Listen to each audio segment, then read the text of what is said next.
Did you know that Helen of Troy, the woman whose beauty launched 1,000 ships and ignited the Trojan War, was not just a passive pawn in a game of gods and men? Her story, often told as a tale of abduction and betrayal, is far more complex, a tapestry woven with threads of love, loss, and a fierce, untamed spirit that defied the very fabric of fate. Helen was born not in the bustling city of Troy, but in the sun-drenched land of Sparta, the daughter of Zeus, king of the gods, and Leda, a mortal queen. Her birth was a miracle, a testament to Zeus's boundless desire and Leda's unwavering beauty.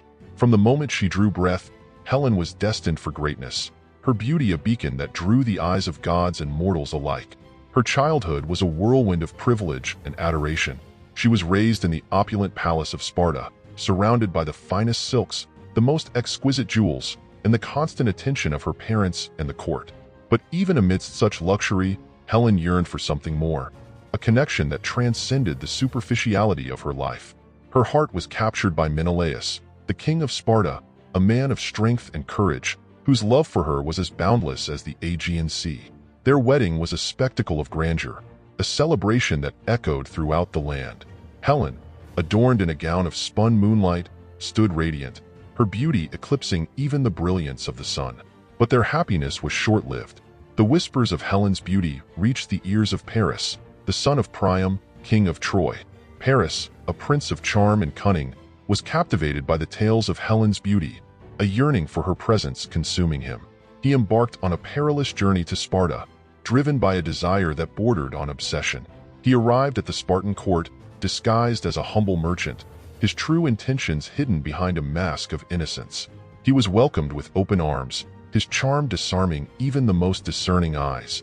He spent days in the company of Helen, showering her with gifts and compliments, weaving tales of his love and devotion. Helen, accustomed to the adoration of men, found herself drawn to Paris's intensity, his passion a stark contrast to the stoic affection of Menelaus. She was captivated by his tales of Troy, a city of gold and marble, a place where she could be worshipped as a goddess. One fateful night, under the cloak of darkness, Paris, with the help of Aphrodite, goddess of love, abducted Helen, whisking her away to Troy. The news of her disappearance sent shockwaves through the Greek world. Menelaus, heartbroken and enraged, vowed to avenge the betrayal, to reclaim his wife and punish the Trojans for their audacity. The abduction of Helen became the catalyst for the Trojan War, a conflict that would rage for 10 long years, leaving countless heroes dead and cities in ruins. The Greeks, led by the cunning Odysseus and the valiant Achilles, assembled a vast army, their ships sailing across the Aegean Sea, their hearts filled with a thirst for vengeance. The Trojans, led by the wise Priam and the valiant Hector, stood defiant, their walls fortified, their spirits unbroken. The war was a brutal dance of death, a clash of titans that shook the very foundations of the world. Helen, meanwhile, found herself trapped in a gilded cage, a prisoner of her own beauty. She was treated as a queen, showered with luxury and attention, but her heart remained heavy with guilt and longing.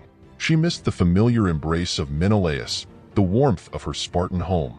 She was torn between her love for Menelaus and the allure of Paris, a man who had stolen her heart but also shattered her life. She was a pawn in a game of gods and men, her beauty a weapon that had unleashed a torrent of destruction.